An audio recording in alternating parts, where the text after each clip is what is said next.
Жұлдыз Досбергенқызы, қайырлы кеш. Қоғамдық бақылау туралы заңның басты мақсаты қазақстандықтарды мемлекеттік басқару ісіне бұрынға қарағанда белсендірек араластыру. Жалпы бұл қалай жүзеге асады, өзіңіз айтып өтесіз бе? Енді қазақстандықтар қандай маңызды елдік шараларға әсер ете алады?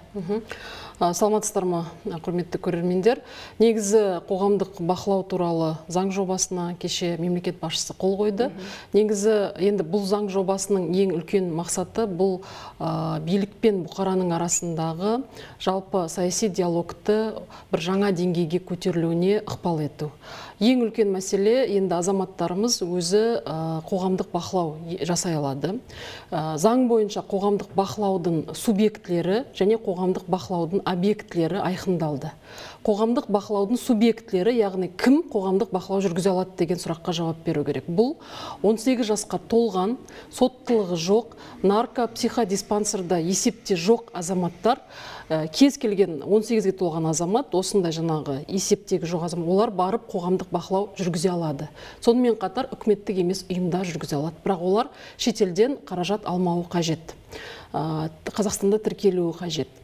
Екінші, қоғамдық бақылаудың объектілері, яғни біз қай объектілерге қоғамдық бақылау жүргізе аламыз. Бұл мемлекеттік орталық органдар, яғни біздің министрліктер, сонымен қатар жергілікті атқарушы билік органдары, бұл әкімдіктер, квази-мемлекеттік сектор субъектілері, бұл самұрық қазына әл-ауқат қоры бар, Назарбаев зияткерлік мектептер дербес білім беру ұйымы, Назарбаев университеті, дәл сол секілді бюджеттен қаржыландырылып отырған квази-мемлекеттік сектор субъектілері. Сонымен қатар мемлекеттік мекемелер бар, яғни мемлекеттік органдардың қызметін атқаратын мемлекеттік мекемелер бар. Осы ұйымдарға қоғамдық бақылау жүргізіледі. Енді қоғамдық бақылау үш деңгейде, үш формада жүргізіледі. Біріншісі қоғамдық мониторинг, екіншісі қоғамдық сараптама, үшіншісі бұл қоғамдық тыңдау. Бұның әрқайсысы заңмен белгіленді. Қай уақытта қоғамдық бақылау тыңдау жүргізіледі, қай уақытта қоғамдық сараптама жүргізіледі, қай уақытта қоғамдық мониторинг жүргізіледі. Бұл объектілерге байланысты. Яғни әкімдікке бәлкім тек қана қоғамдық сараптама қажет шығар, немесе самұрық қазынаның бүгінгі таңдағы жайлы мектебі соғылып жатыр, ол жерге міндетті түрде қоғамдық мониторинг қажет болады. Яғни бұл әрбір қарастырылатын мәселеге байланысты осылай бөлінеді. Енді бұл жерде ең бір маңызды мәселені атап өткім келеді.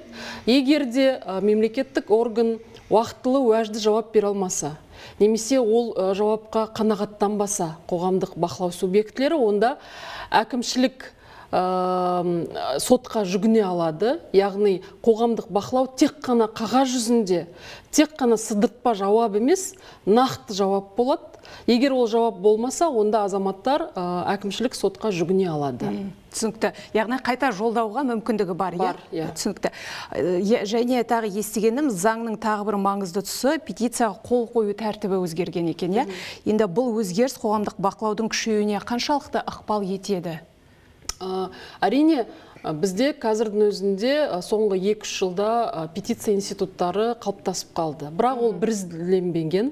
Яғни оған арналған бір платформа болмады. Әртүрлі платформада, әртүрлі тақырыптарда біз түрлі петицияларды көріп жатырмыз. Сондықтан петиция институты жалпы қоғамдық бақылаудың бір формасы ретінде алғаш рет енгізілгелі отыр.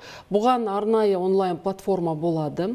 Бірақ тек қана электронды петиция болады деген сөз емес. Жаңағыдай бізде интернеті жоқ ауылдарымыз бар, сондықтан да азаматтарымыз қағаз түрінде де петицияны жолдай алады.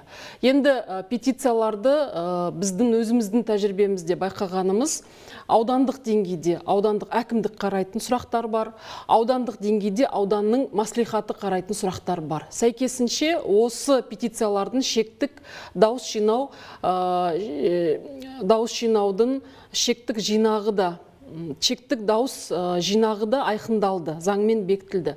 Бұдан бөлек облыстық деңгейдегі әкімдіктер қарайтын, облыстық деңгейде маслихаттар қарайтында петиция болады. Бұдан бөлек, егер петиция шын мәнінде республикалық өзекті сұрақты көтеретін болса, және еліміздің 50 мыңнан астам тұрғыны сол петицияға дауыс беретін болса, оны үкімет қарастыратын болады. Бұл институт бізде алғаш рет енгізілгелі отыр. Бұл да біздің демократияның, оның ішінде электронды демократияны одан әрі дамытуымызға бір ықпал ететін механизм деп білеміз. Сондықтан да жалпы бүгінгі таңдағы бір петициялардың арасындағы бейберекетсіздікті реттеуге, сонымен қатар осы мәселені бірізділендіруге арналған бір оңтайлы жол деп білеміз. Жұлдыз Досбергенқызы, келіп уақыт бөліп бізге сұхбат бергеніңізге көп рахмет. Қызметіңізге табыс тілейміз. Рахмет сіздерге де.